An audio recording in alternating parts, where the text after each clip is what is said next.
Hello guys, so good morning guys, umaga na 2:35 ng madaling araw guys. Kumain siya guys, babalik.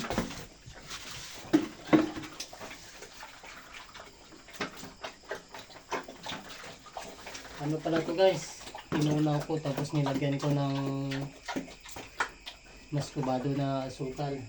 Masasarapan siya guys, pero yung nandun sa kainan niya hindi siya kumain.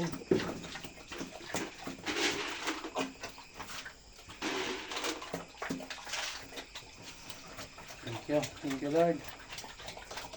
Nagugutom na siya, ilang beses na siyang didian. Kanina alas 8 kasi ayaw niya kumain, pero mga alas 6 ba yun, basta sa nung hapon pinakain na siya ng marami. Tapos pagdating ni mama galing sa may ESF na baboy, na kontaminado ng baboy, ito nangyari, nakasi ulit, nahawa ulit. Buti nakasipo na siya, kanina nakahiga.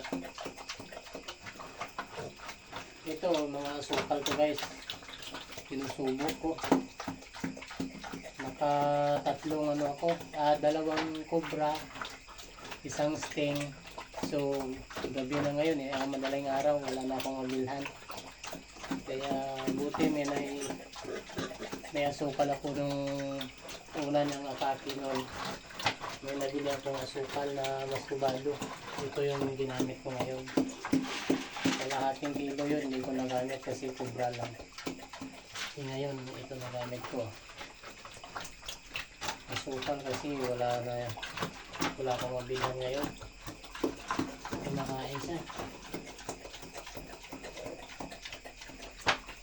Dito ko tinunaw hindi pa siya yung ulo niya dyan kaya yun. Ayan guys, thank you Lord. Kumain na ng todo. Sukal pa ako doon. Ikaw, tulog ka. Tuha ko guys.